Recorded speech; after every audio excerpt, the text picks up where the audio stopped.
buenas noches, bienvenidos al programa. Yo soy Jaime Bailey, hoy es martes 14 de febrero. Feliz día de San Valentín, feliz día del amor y de la amistad. Espero que hayan pasado un lindo día, que hayan recibido muchos gestos de afecto, de amor, de amistad y muchos regalitos. El programa de hoy va dedicado a nuestros amigos chilenos y a Alberto Yagoldi, que vienen del Doral, venezolanos ellos. Bienvenidos, bienvenidos. Bueno, en un momentito voy a conversar con el periodista y escritor venezolano Casto Ocando. Pocos como Casto Ocando saben bien los entresijos, los entramados de la corrupción en Venezuela. Ayer, el gobierno de Trump, el Departamento del Tesoro, ha dicho que el vicepresidente de Venezuela, nada menos, ¿no?, Tarek El Aissami, es narcotraficante. Se calcula que tendría una fortuna de $3.000 millones. Y Casto Ocando, que escribió este libro fabuloso, Chavistas en el Imperio, nos va a contar más o menos quién es este presunto narcotraficante vicepresidente de Venezuela, Tarek El Aissami. Antes me toca reportar la actualidad. La cadena CNN ha advertido que el presidente Trump tiene una curiosa manera de estrechar la mano con sus amigos, con sus aliados, con sus subordinados.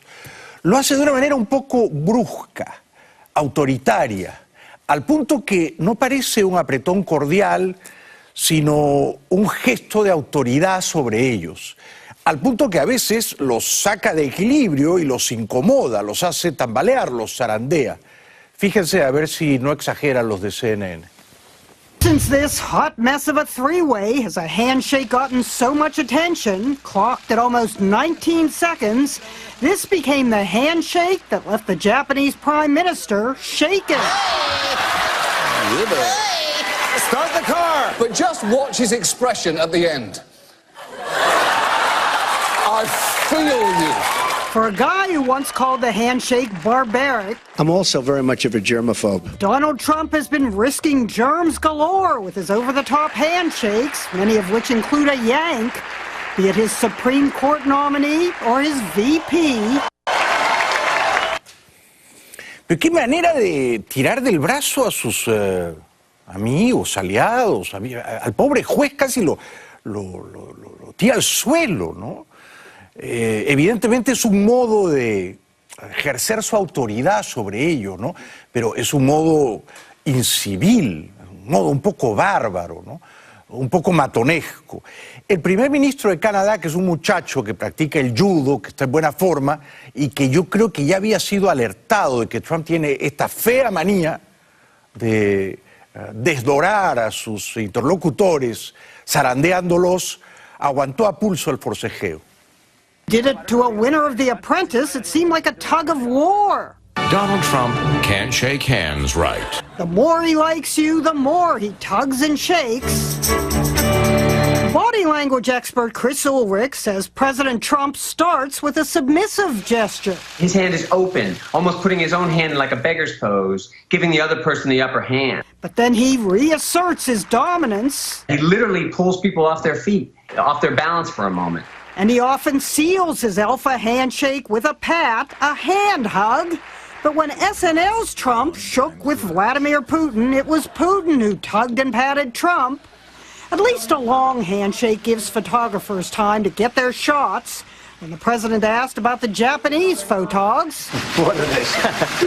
Please, look at me. instead of turning to the photogs as requested, the president gazed at the prime minister. Thank you, everybody. On Monday, Canada's leader shook President Trump's hand, but he held his own, resisting any tugging and inspiring headlines like Trudeau one-ups Trump at the handshake game.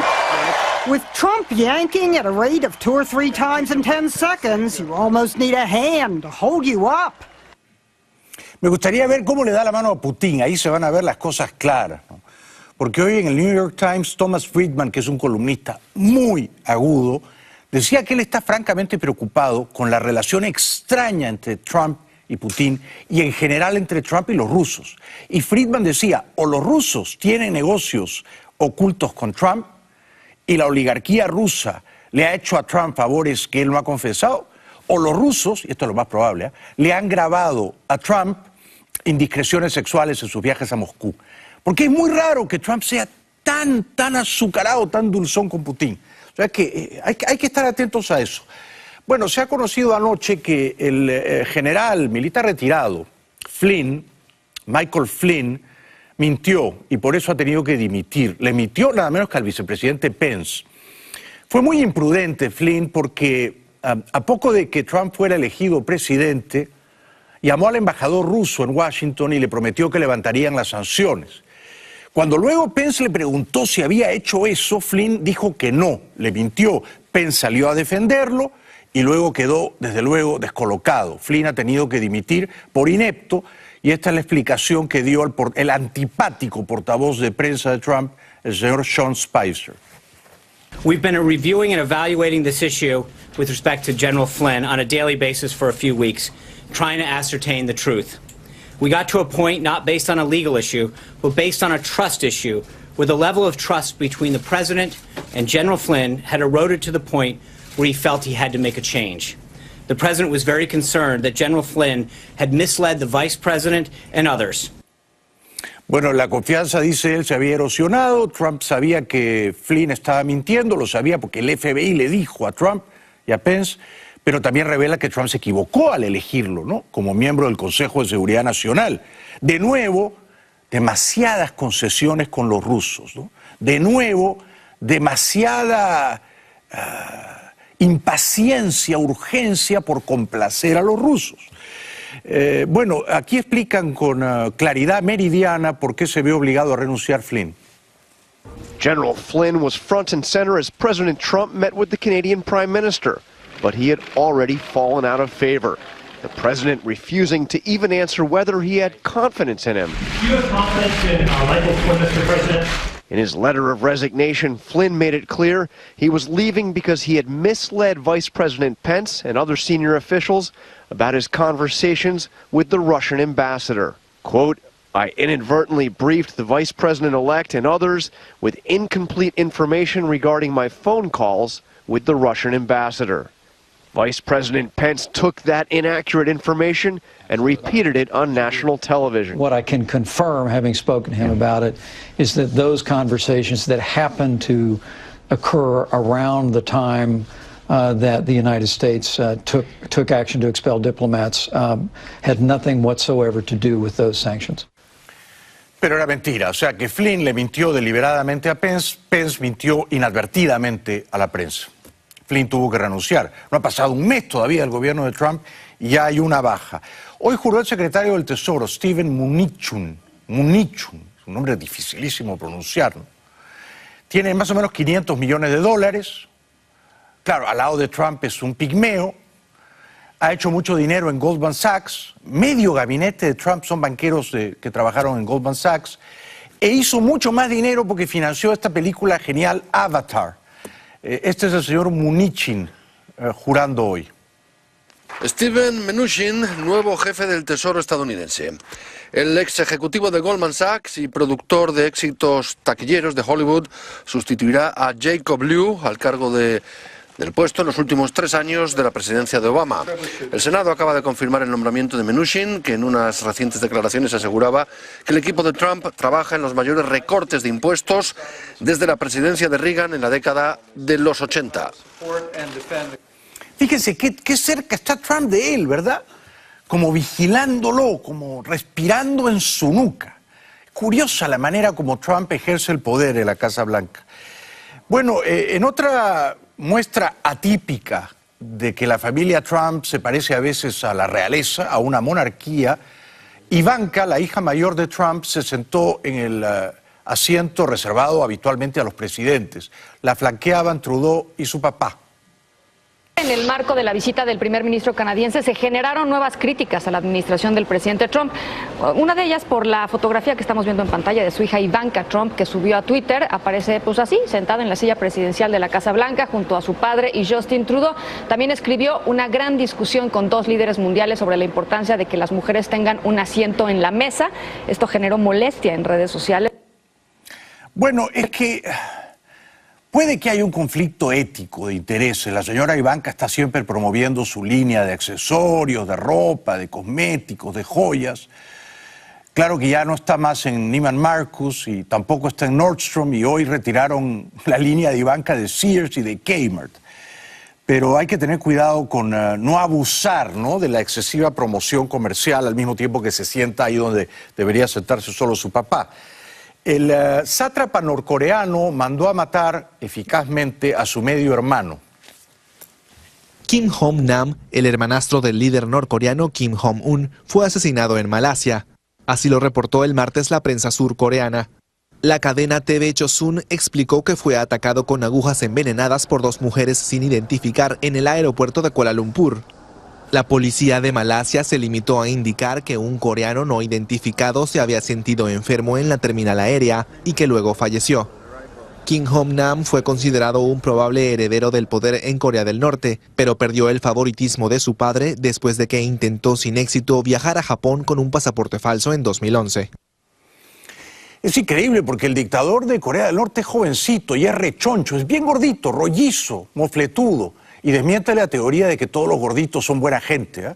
Porque este es un gordito peligroso, cabrón de mala entraña, manda a matar a todo el mundo. Bueno, antes de ir al corte, en Viena, Austria, un muchacho en realidad, creyó que era gracioso disfrazarse de Hitler e ir a un bar, pero a la policía local no le pareció tan gracioso. Pasearse disfrazado de Hitler por la ciudad natal de Hitler no es ninguna broma. La policía austríaca ha detenido por apología del nazismo a este hombre, un joven de 25 años que durante el fin de semana había recorrido de esta guisa las calles de Braunau, en la Alta Austria. En un bar llegó a afirmar que se llamaba Harald Hitler. La policía no tardó en encontrarle. 2 minutos de publicidad, será breve, les prometo el corte, y luego regresamos con todo lo que ha ocurrido hoy en Venezuela. El dictador Maduro ha salido a defender airadamente y con el lenguaje procasa que nos tiene acostumbrados a su presunto vicepresidente narcotraficante, Tarek El Aissami. Luego viene Casto Ocando, un periodista supremamente bien informado sobre toda la podredumbre en su país de origen, Venezuela. Regresamos en 2 minutitos, ya volvemos.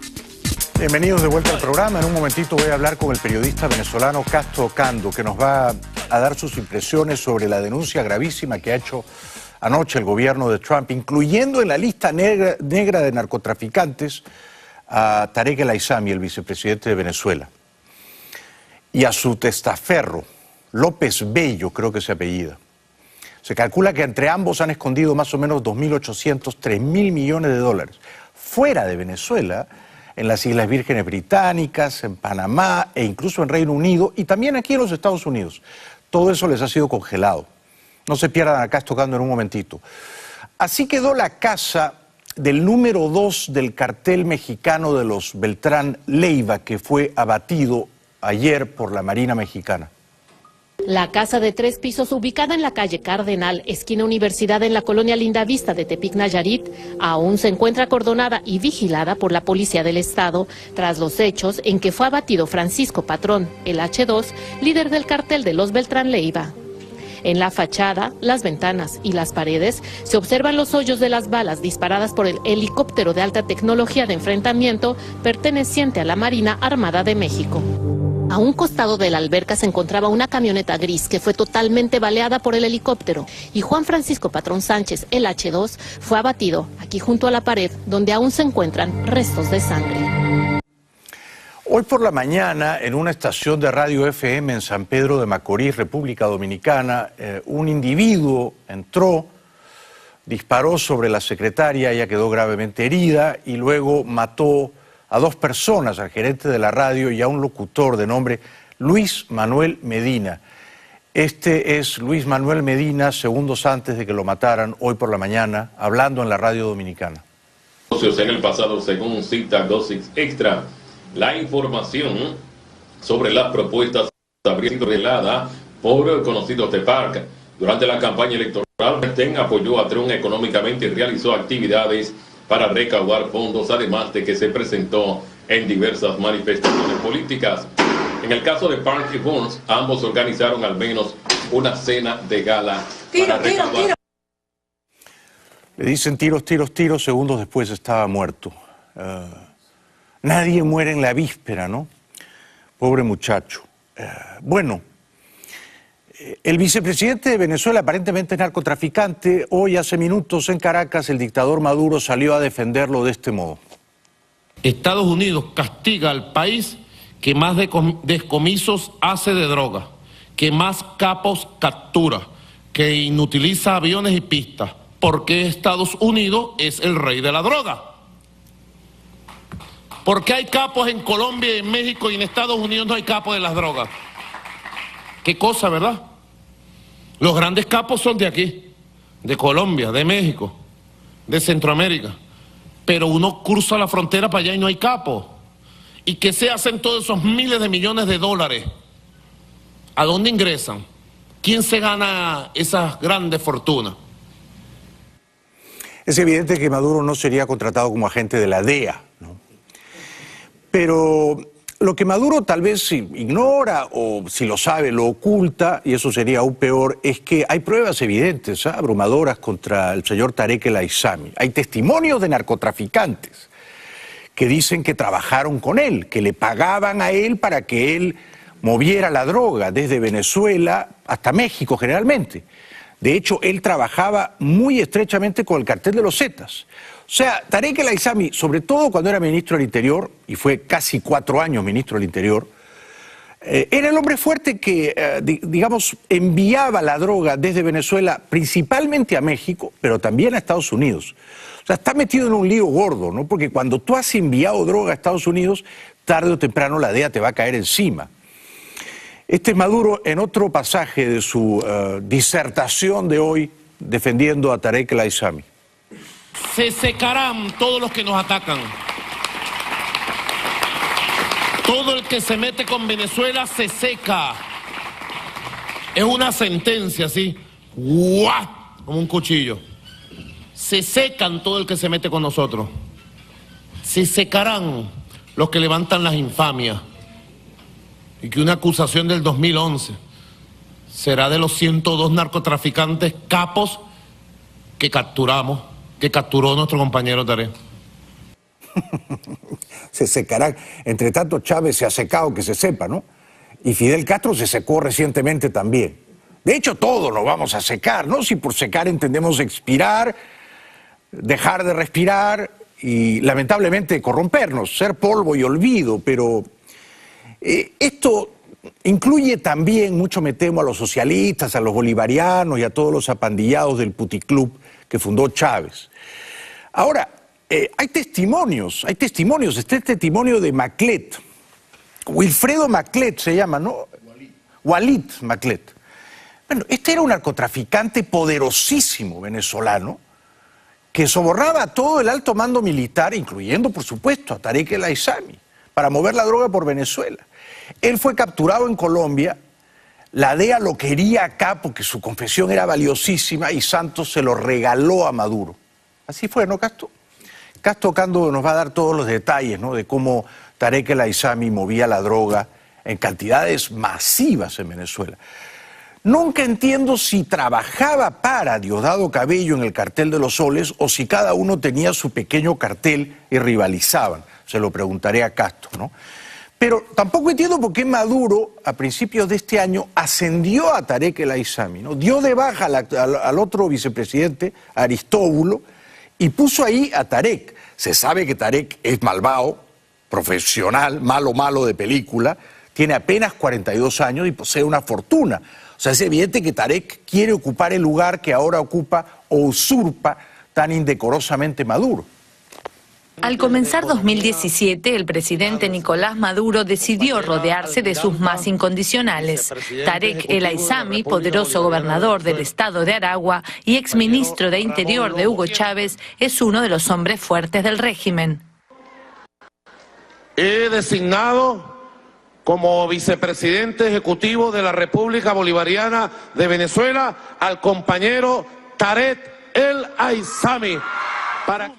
En un año que se espera sea complicado en lo económico, social y político, el nombre de El Aissami se barajaba incluso como probable sucesor de Maduro. Su inclusión ahora en la lista Clinton como uno de los capos de la droga constituye un fuerte mensaje político de Washington.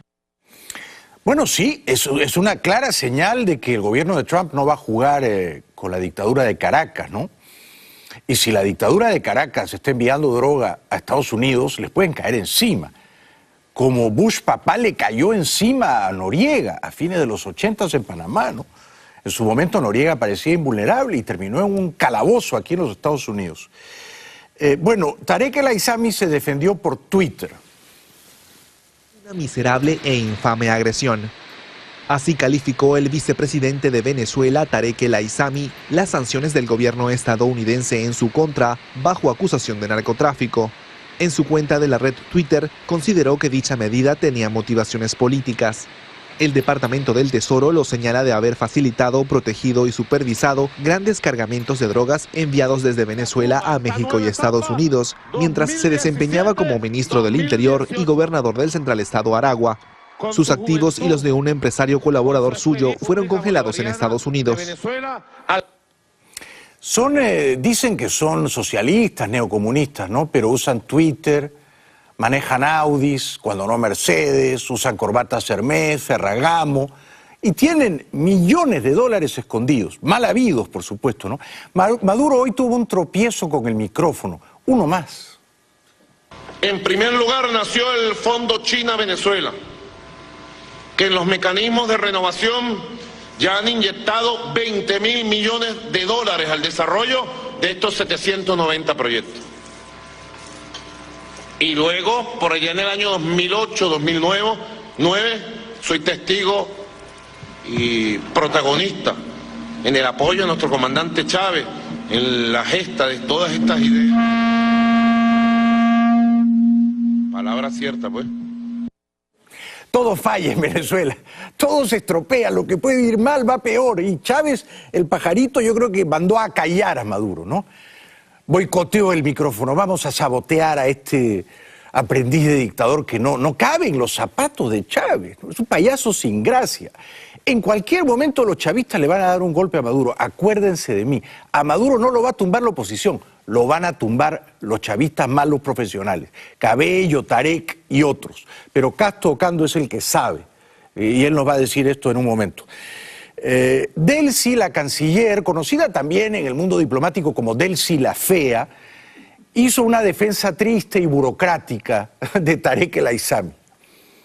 La República Bolivariana de Venezuela rechaza, condena y protesta enérgicamente las acciones arbitrarias y extraterritoriales cometidas por la Oficina de Control de Activos Extranjeros, OFAC, del Departamento del Tesoro de los Estados Unidos de Norteamérica contra el vicepresidente de la República Bolivariana de Venezuela, Tarek El Aissami. Estas acciones, que pretenden validar la existencia vulgar e inadmisible de un derecho imperial, dotando de poderes policiales especiales a entidades del gobierno estadounidense, carecen de la más mínima legalidad internacional y vulneran flagrantemente el derecho internacional público, la institucionalidad internacional y los principios fundamentales que rigen la comunidad de naciones, tales como el respeto a la igualdad soberana y el principio de inmunidad de los estados. Un chiste, Delcy la Fea. El derecho internacional público entonces protege el narcotráfico, ampara el narcotráfico. Y dice que son medidas extraterritoriales. Mentira, Estados Unidos no ha tomado ninguna medida, no ha congelado bienes de Tarek y su testaferro en Venezuela. Pero estos son tan descarados que esconden la plata aquí, compran mansiones aquí. Y entonces esto es lo que ha congelado Estados Unidos. También en Panamá, también en Tortola, en las Islas Vírgenes Británicas, también en el Reino Unido. ¿Por qué? Porque combaten juntos la corrupción y el narcotráfico. A mí me parece muy bien. Pero bueno, como siempre, ¿no? Como siempre, la izquierda latinoamericana agita ese fantasma, ese espantajo del imperialismo. El imperialismo, ¿qué imperialismo? Lo que hace Tarek El Aissami es un negocio vulgar, que consiste en enviar la droga producida en Colombia a Estados Unidos vía México. Y es que es perfectamente legítimo que Estados Unidos se defienda, ¿no? Bueno, hasta aquí llego yo. En 2 minutos nos va a contar qué está pasando en Venezuela un periodista muy bien informado, mucho más que yo, Castro Ocando. No se lo pierdan, regresamos en 2 minutitos. Casto Ocando escribió un libro fantástico, Chavistas en el Imperio, en el que cuenta cómo muchísimos empresarios boliburgueses que hicieron grandes fortunas a la sombra de Chávez, luego se acomodaron muy sagazmente aquí en el Imperio del Mal. Casto, gracias por regresar al programa. Buenas noches. Gracias por la invitación, encantado de estar aquí. Feliz día de San Valentín. Igualmente. Sé que tu plan original no era pasarlo conmigo. Gracias, aprecio que hayas venido. Mucho gusto. Bueno, ¿te ha sorprendido lo de anoche? Que el gobierno de Trump diga que Tarek El Aissami, vicepresidente de Venezuela, es narcotraficante?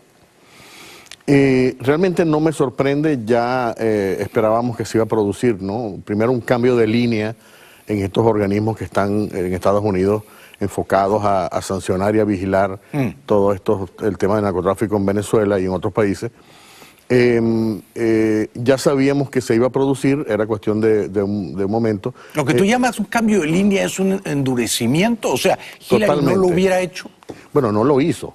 Y no lo hizo, y ahí hay unas preguntas que todavía no están respondidas. Es decir, el cúmulo de información no varió significativamente desde el año pasado hasta acá. Es decir, que esto es un caso, y dio la coincidencia de que Tarek El Aissami se convirtió en ese momento en vicepresidente. Cuando ya se sabía que estaba sindicado de narco. Y ya había toda la documentación, que por cierto el embajador William Brownfield, que es el zar antidrogas del Departamento de Estado, dijo ayer que había revisado las evidencias y que le parecían tremendamente sólidas, ¿no? Una cosa. ¿Lo son?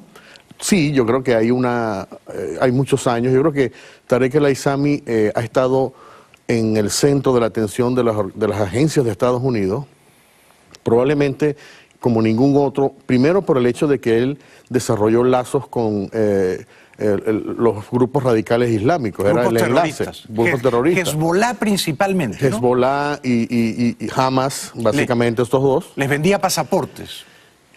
Por un lado eso, pero también establecía conexiones, comunicaciones, organizaba giras, visitas con Chávez. Sí, sí, o sea que ya estaba en el radar del Departamento de Estado. Hay un informe tremendo, por ejemplo, de muchas páginas, donde detalla la lista esa famosa de 173 personas que estaban conectadas con el terrorismo internacional, que eran actores. Y Tarek es una de ellas. Tarek le dio pasaporte mientras él estuvo en esa responsabilidad. Y de las acusaciones de narcotráfico, ¿cuál es la más grave, la más abrumadora? ¿Qué testimonio? La primera que se produce, como tú lo dijiste, por parte en el testimonio que dio el capo de la droga, que también está en la lista ahora, o sea, está en la misma lista junto con Tarek, que se llama Walid Maklet. Él hizo denuncias, él decía que le estuvo pagando a una compañía del hermano de Tarek El Aissami, y también lo mencionó a él, es decir, que tenía una relación, que por cierto, ellos tenían una relación de parentesco.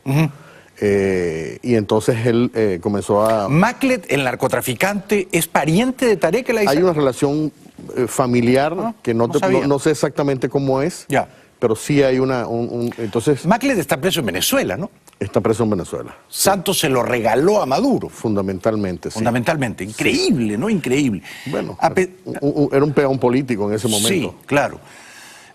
¿Hay algún otro testimonio, por ejemplo, del cartel de los Zetas o de un narcotraficante colombiano que incriminen a Tarek? Durante yo diría, los últimos 10 años, ha habido por lo menos una docena de grandes capos de la droga. Incluso hubo uno que Santos mismo dijo que era el último gran capo después de Pablo Escobar, que se llama Daniel el Loco Barrera. Claro, Barrera, ¿cómo no? El Loco Barrera fue capturado en Venezuela, en la frontera cerca de Colombia, en la ciudad de San Cristóbal, que está cerca de la frontera con Colombia. Sí. Y luego fue extraditado aquí, entonces fue acusado en 2 fiscalías en Nueva York, las 2 fiscalías de Nueva York, Brooklyn y Manhattan. Está preso aquí. Está condenado. Y el Loco Barrera habló contra Tarek El Aissami. Totalmente. Claro. Bueno, habló contra toda la estructura de poder donde estaba también Tarek El Aissami, estaba otros generales. Sí. Mira, y luego, aparte de ese señor, que es más notable, hay otros 12, una media docena. Por ejemplo, está uno que se llama El Boyaco. ¿Colombiano también? Colombiano, que fue apresado, o sea, que estuvo en Venezuela, que estuvo protegido en Venezuela. Pero mira, hubo capos que le daban hasta los números, Aradea le dio hasta los números de teléfono de las personas que los protegían, ¿no? Claro. El Guardia Nacional de en sus tal padrinos, parte, de los que recibían los sobornos. Además lo hacían por venganza porque fueron capturados, o sea, fueron traicionados. Ok, ahora, es evidente que Tarek El Aissami se ha dedicado al narcotráfico con gran entusiasmo, ¿no? Y con total impunidad. Conociéndose eso y estimándose su fortuna en miles de millones de dólares, ¿por qué Maduro lo nombra vicepresidente? Explícanos eso, yo no lo entiendo. Bueno, Tarek El Aissami ha sido un cuadro que fue introducido en el chavismo por el mentor que también fue de Chávez, Adán Chávez, ¿no? El profesor Adán Chávez, que era profesor de la universidad donde Tarek El Aissami estudió y era líder estudiantil. Adán, el hermano mayor de El hermano mayor. Tarek viene de por ahí. Claro, vienen de la misma. Acuérdate que, o sea, los dos vivieron en la misma ciudad, compartieron, o sea, Adán Chávez es el que introduce ideológicamente, el que forma ideológicamente a Tarek. Sí. Y también lo hace con Chávez, por cierto, ¿no? Sí. Y entonces Tarek comienza una relación, es un cuadro, obviamente, un cuadro importante, tenía la vinculación, su papá, no sé si recuerdas, el papá de él era un dirigente del partido de Saddam Hussein, estaba en la política del Medio Oriente desde Venezuela, era un activista, ¿no? Y luego Tarek fue escalando, un tipo muy inteligente, una persona muy comprometida, además por los lazos del papá, por un lado, por la formación ideológica, y entonces comienza a meterse en ese grupo de cuadros nuevos, que es el que está ahorita figurando. Sí, tiene 42 años apenas, es joven. Muy joven. Es más inteligente que Maduro. Bueno, es una obviedad. Sí, pudiera decirse que... Pero digamos, Maduro cuando lo nombra vicepresidente, ahora en enero fue, ¿verdad? En enero. Sí, en enero. ¿Maduro sabe que Tarek es narcotraficante o Maduro es tan tonto que ignora eso? Yo creo que es muy difícil. ¿No lo sabe? No, es muy posible que lo sepa. La pregunta es, ¿quién no está de alguna manera vinculado al negocio del narcotraficante? Maduro. Bien sea porque... No, Maduro es el tonto. Todo roba menos él. Es posible. Sí. Hasta ahora no se ha probado que esté vinculado, hay que decirlo, ¿no? Es el típico... Pero yo creo que esta designación no es una decisión de Maduro. ¿Quién se le impone? Yo creo que es, por un lado, bueno, hay comentarios de gente que piensa que hay una influencia cubana, y este es el punto. Tarek El Aissami es una persona, es un cuadro, digamos, que se entiende muy bien con los Leal cubanos. a La Habana. Leal a La Habana. Yo había escuchado otra versión según la cual Tarek en realidad, y de un modo muy camuflado, es hombre de Cabello. Y Cabello lo pone ahí porque Cabello tarde o temprano va a degollar a Maduro.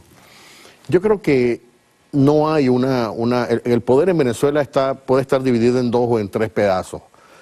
No es bicéfalo, no. Puede ser bicéfalo, pero yo no creo que Tarek El Aissami está del lado de Cabello. No está del lado de Cabello, ni del lado de Maduro. No, está en su propio lado y está en el proceso de escalar y lo ponen en la línea sucesorial. Es decir... Pero cuando tú dices lo ponen, estamos hablando de La Habana lo ponen. Bueno, tiene que haber sido puesto por un consenso de la gente que está manejando detrás de Maduro los hilos. Pero Maduro, si Maduro sabe que este hombre se ha dedicado al narcotráfico, Maduro debería decir, no lo quiero poner como mi vicepresidente porque hago más vulnerable todavía a mi gobierno. Tú piensas que Maduro tiene el poder de hacerlo y no lo tiene. Claro. Yo veo a Maduro. ¿Tú crees como... que se lo han impuesto, no? Sí, yo creo que él es un rehén. Yo creo que Maduro tiene una capacidad de maniobra, un margen de maniobra muy limitado. Muy limitado. Tienes toda la razón. Muy limitado. No es una decisión de él, se la han impuesto. No, y tiene que aceptarla, ¿no? Sí. Y yo creo que esto va a ocurrir, o sea, el siguiente presidente de Venezuela creo yo que va a ser Tarek El Aissami. No digas eso, Castro, de veras. Bueno, pudiera ser. Antes del 2019, en algún momento de este año o del próximo, ¿no? Dependiendo de cómo estas cosas desarrollen, yo creo que este tipo de acciones, por ejemplo, sí. ¿no?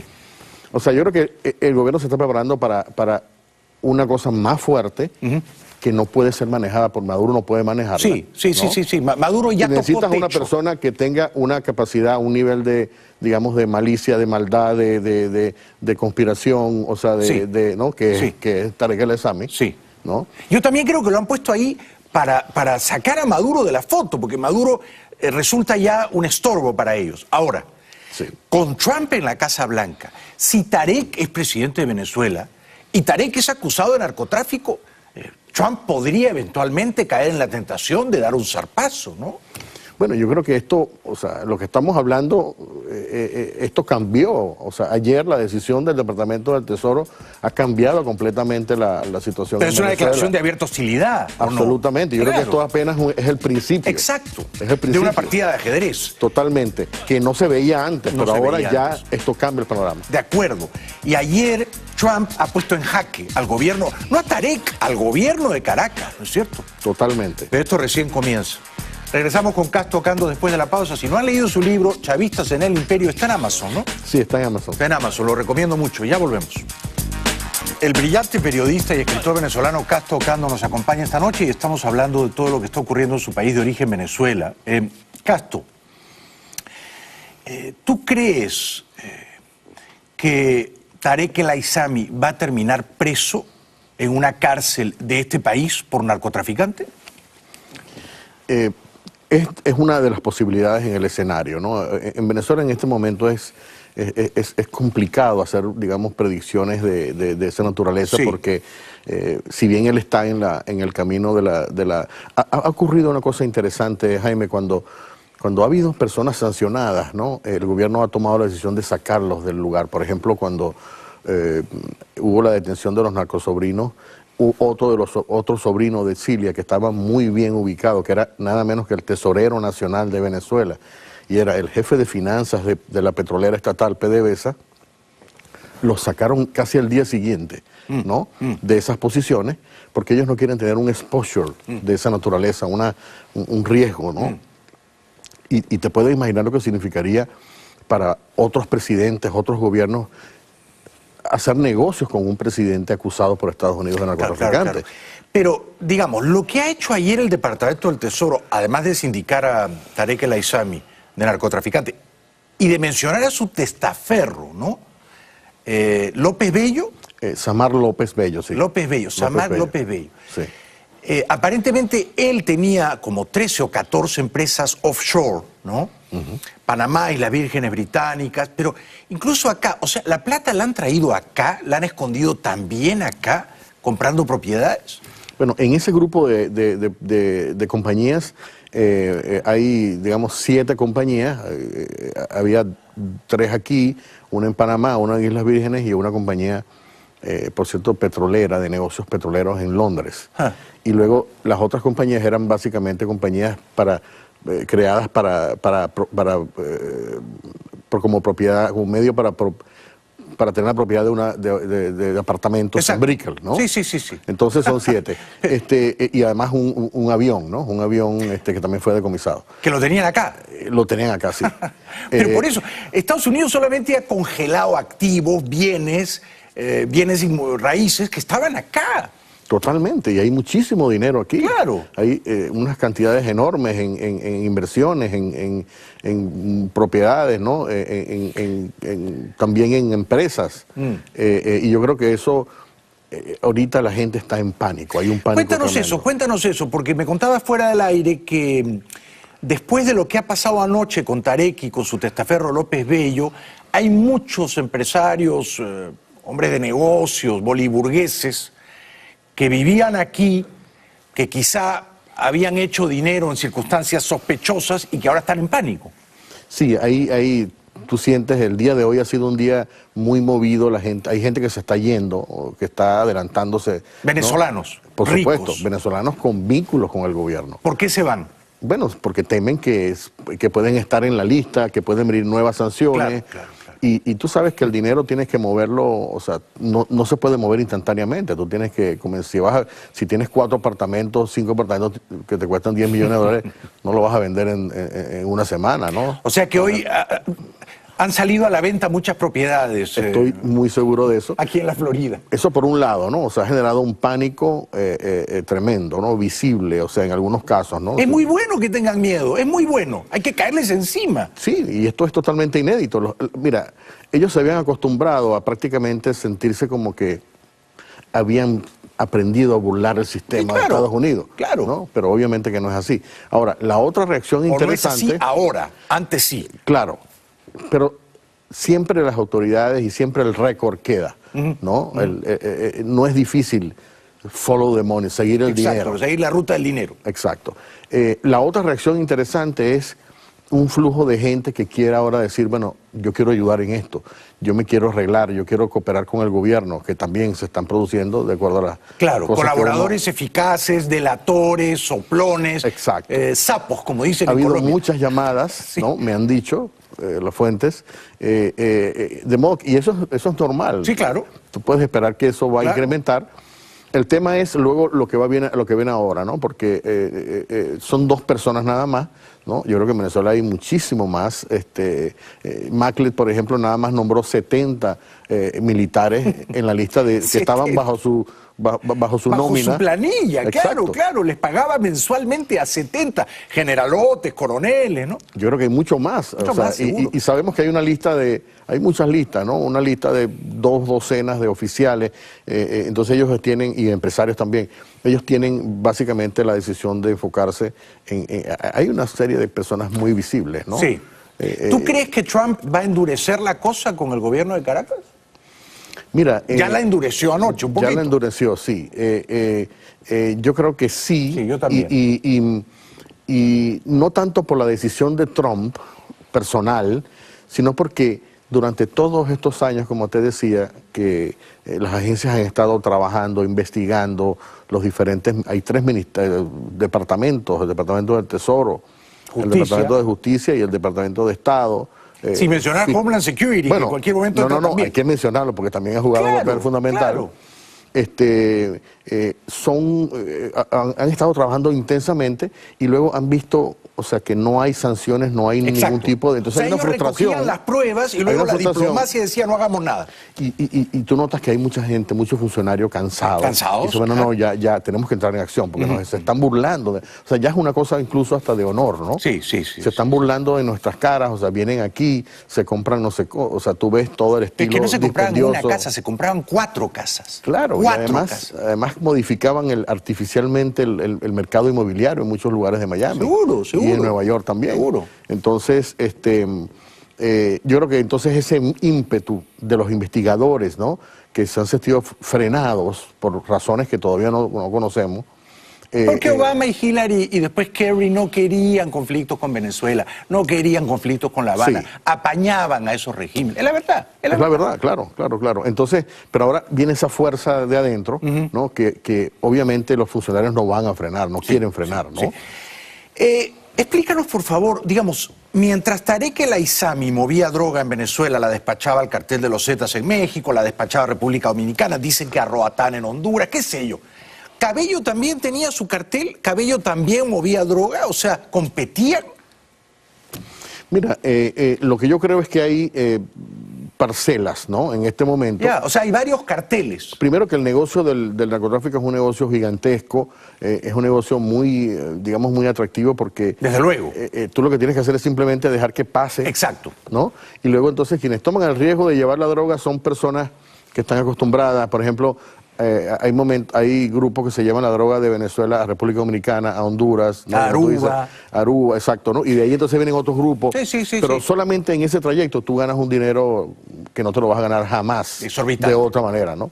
Y puedes hacer fortuna, entonces hay quienes se arriesgan más y dicen, bueno, en vez de llevarlo a Aruba, lo voy a llevar a República Dominicana o lo voy a tirar, lo voy a poner en México. Sí, más riesgo, más ganancia. Mucho más ganancia. Es así, Mira,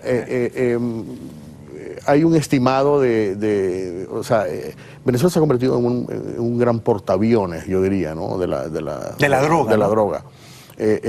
Tienes, por ejemplo, una zona completa en el sur de Venezuela, que es la zona de Apure, fronteriza con Colombia, donde salen 5 o 6 vuelos diarios desde allí, cargados con hasta 1 tonelada de cocaína, ¿no? Pero entonces es difícil saber nadie controla eso, o sea, eso, hay varios carteles, ¿no? Y la otra cosa importante, ¿no? Tú no puedes ser un jefe en Venezuela, político, si tú no tienes de alguna manera un control sobre el narcotráfico, porque el narcotráfico te supera. Exacto. O sea, si tú no tienes un respaldo o una participación, eres una persona que no tiene poder real. Claro.